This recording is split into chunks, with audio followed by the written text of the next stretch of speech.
My friend Ed Wade was shocked to hear that I would offer you advice. Said, they've heard enough of our old stuff. Some stories should suffice. Let's do both, but be forewarned. You're about to hear the pronoun I a lot. It's not about me, but about you, and maybe you'll find some food for thought. As this past year went by so fast, many thoughts have come my way. So I supposed I'd draw on those to frame out what to you I'd say. I don't want to ramble, as I often do. I'll try to be more concise and gauge my speed against your need to check what's on your mobile device. This time each year, I try to put a few words together for you who are about to start, words from the heart, advice on what you might do. In the past, I made a list of things that seemed important at the time and figured a way for me to say them in a way that rhymed. But looking back, I realized I made an error fundamental, said too much, and so as such lacked an idea that was central. Therefore, this time I took my own advice and thought it through before I begun. So now I'll share one idea here and not a bunch as if from a scattergun. What do you teach?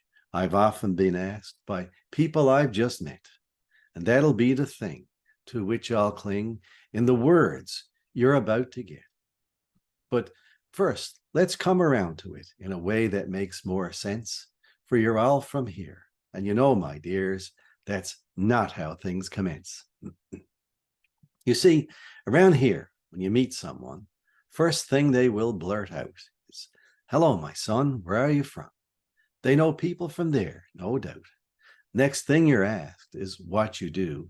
That's the one that leaves me most concerned. Are they following cues, or are they judging you based on what they think you learn? And so you answer them as you see fit, maybe ask about them too, till finally they come around to the one about which I'm making all this ado. Oh, what do you teach, they ask, expecting you to answer in terms so short and plain. Oh, it makes me squirm, I must affirm. Just sit and listen while I explain. You're thinking maybe I can't commit? For many of you know I have no tattoos. You've heard my fears that after 7 years, when our bodies are made anew, the several things that once meant most will likely have been replaced, as experience brings even more new things, and the old stuff gets displaced. But it's more than that. Sure, I've changed. In first year MUN, I've memories so clear. Physics and math choosing, all the while musing, teaching them as my career. But my first job in a small rural school proved that wouldn't be the case. 11 courses kind of forces subject teaching to an impossible pace. I found it best to look at my students instead of the subjects that I taught. It being a small school, I found as a rule, I'd have them again more often than not. And knowing their strengths and shortcomings, let me get the most from those I'd been assigned. 9 years came and went, with me giving 100% until to move on, I felt inclined.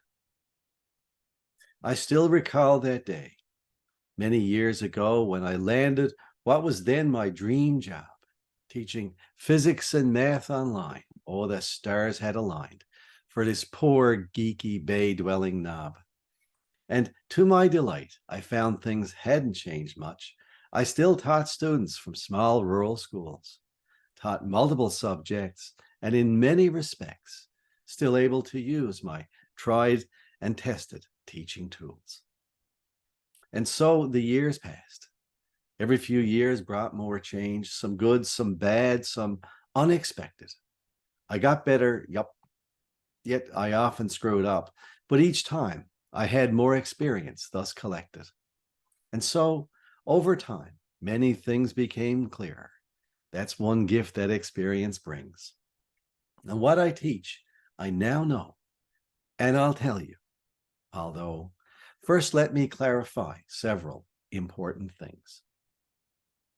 In the time you've been here, many of you come to know there's some questions that I love to ask. My favorite, this is it. What's love's opposite? If you say hate, I will take you to task. For both love and hate coexist. You can feel both at one time. So opposites, then they surely can be. So take away love. Yep, just give her a shove. And what's left is not hate, but apathy. So I caution you then, when you're put in charge of a class and your priority is maintaining control, keeping the sweet little dears all quiet and fair, really, that should never, ever be your first goal. Be mindful that when you're unwilling to express what's going on inside of their heads, you're just flying blind while they're falling behind. All hands would be better off at home in their beds. But in all the time I've asked the opposite of love, not one soul has shot back. But what's love? Now, to me, that seems weird, but perhaps you're all afeard I'd keep babbling. I'm like that, sort of. As you probably know, there's many possible responses. The ancient Greeks spoke of no less than 8. But it is this for me, to want you to become the best you can be. So to teach is to love. Ain't it great?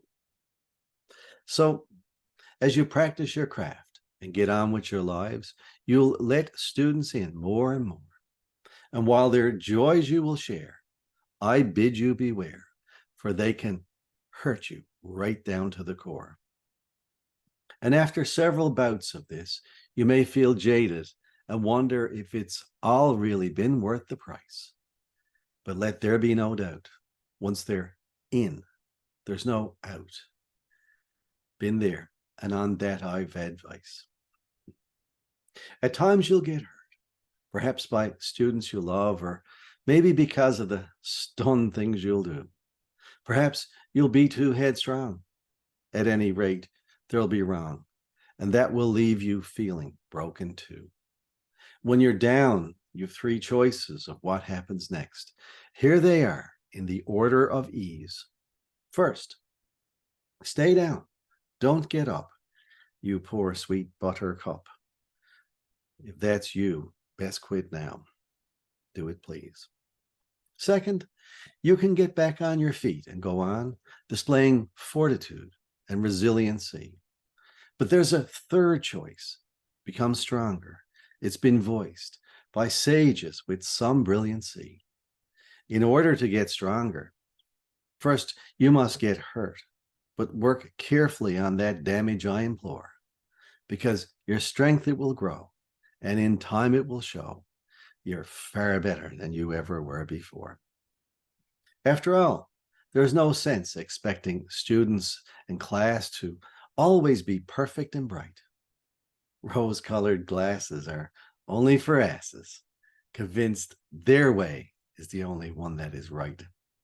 For once you get used to letting your students just be, even cranky and putting you to the test, they'll trust you enough to share with you the stuff you need to help them be their best.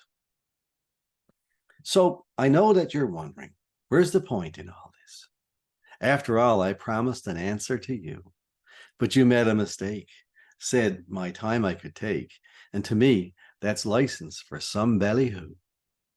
One last thing I will tell. Back when I was in school, I was advised I should be an engineer. At gadgets I like to pick, I could fix them real quick. So 'twas a good choice for me. They were clear. But there was this thing. See, there was something else that intrigued me far more than that stuff. And so when I applied to Mon, it was cut and dried. Choosing education to me was not tough. And yes, messing around in a lab is still fun, but a life in the classroom leaves me with no remorse.